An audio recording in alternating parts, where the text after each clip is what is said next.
Hello friends, आपका स्वागत है राजस्थान एकेडमी पे। जैसे आपको पता है हम लोग विधि शास्त्र पढ़ रहे हैं और विधि शास्त्र के आज की वीडियो में हम जानेंगे विधि शास्त्र की जो विख्यात विधिवेत्ता स्टोन है उनकी डेफिनेशन के बारे में। उन्होंने सबसे हटके डेफिनेशन दी है विधि शास्त्र की। अब जानते हैं उनकी विधि शास्त्र की परिभाषा क्या है। विधि शास्त्र विधिवेत्ताओं का बाह्य दर्शन है, या फिर यह बोल सकते हैं कि विधि शास्त्र विधिवेत्ताओं का बाह्य गमन है। स्टोन ने विधि शास्त्र की परिभाषा अन्य विधिवेत्ताओं से हटकर दी है। स्टोन के अनुसार विधि शास्त्र विधिवेत्ताओं का बाह्य दर्शन, या तो यह कह सकते हैं कि विधि शास्त्र विधिवेत्ताओं का बाह्य गमन है। इस प्रकार स्टोन ने विधि शास्त्र को वकीलों की बहुमुखी अभिव्यक्ति के रूप में निरूपित किया है।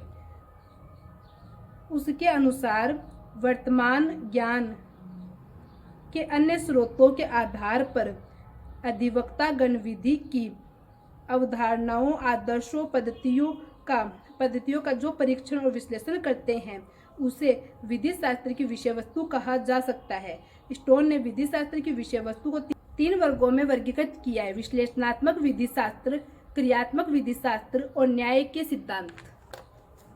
प्रोफेसर स्टोन थे, उन्होंने विधि शास्त्र की व्याख्या सबसे हटके की है। उन्होंने विधि शास्त्र को मनोविज्ञान से जोड़ा है, क्यों मनोविज्ञान के अंदर मनुष्य के दो प्रकार बताए जाते हैं: एक अंतर्मुखी होना, एक बाह्यमुखी होना। एक अंतर्दर्शी होना, एक बाह्यदर्शी होना।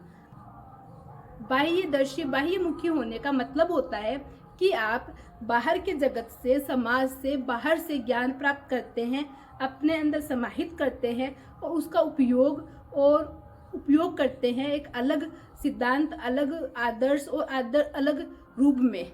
आप ज्ञान बाहर से प्राप्त कर रहे हैं और उसका उपयोग सिचुएशन, स्थिति के अनुसार कर रहे हैं। यही बाह्यमुखी होता है। इस प्रकार स्टोन ने विधि शास्त्र को मनोविज्ञान से जोड़ा है और उसको एक बाह्यमुखी बताया है कि बाहर के ज्ञान को अर्जित करके, बाहर से ज्ञान अर्जित करके उसका उपयोग करना। उन्होंने विधि शास्त्र के इस परिभाषा के अनुसार तीन सिद्धांत बताए हैं: एक विश्लेषणात्मक, दूसरा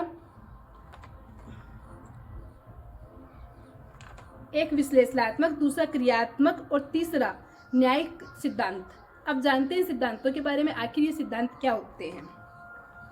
विश्लेषणात्मक विचारधारा तार्किक दृष्टि से विधि के आलोचना का अध्ययन के कारण बाह्य ग्रहणीय है। मतलब विश्लेषणात्मक जो विचारधारा है, जो सिद्धांत है, उसमें तार्किक दृष्टि से हम उसकी आलोचनाओं को सुन सकते हैं, समझ सकते हैं और उसके बारे में जान सकते हैं। ऐतिहासिक विचारधारा इतिहास के सिद्धांतों, मतलब उसके उद्भव और विकास के बारे में बताती है, इसलिए वो ग्रहणीय है। तीसरी है समाजशास्त्रीय विचारधारा, सामाजिक ज्ञान के परिप्रेक्ष्य में विधि पर पूर्ण विचारण के कारण ग्रहणीय है।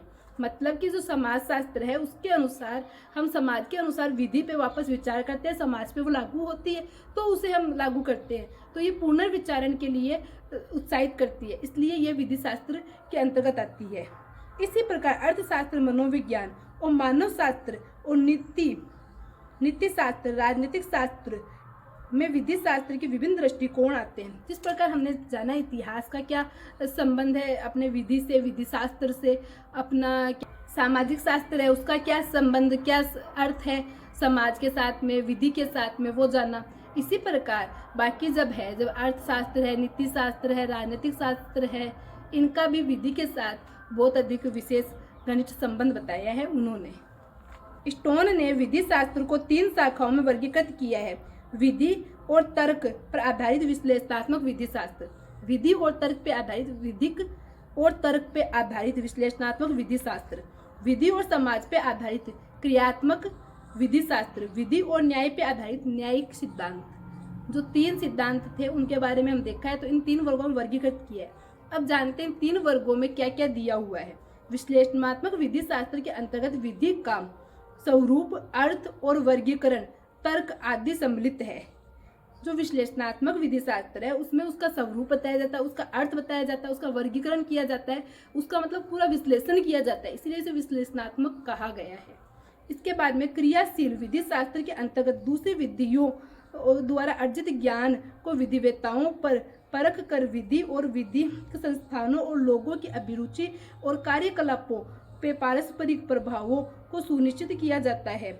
या यूं भी कह सकते हैं कि क्रियात्मक विधि शास्त्र के अंतर्गत विधि पर लोगों के प्रभाव और लोगों का विधि पर प्रभाव का अध्ययन किया जाता है।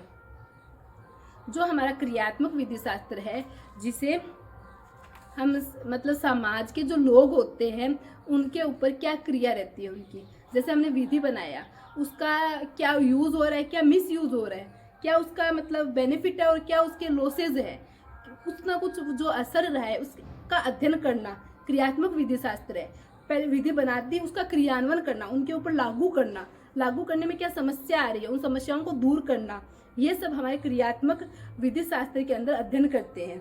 उसके बाद में आता है विधि और न्याय के अंतर्गत न्यायिक सिद्धांतों, आलोचनाओं, निर्णयों और नीतिपरक विधि शास्त्र और विधि के शासन का अध्ययन करना।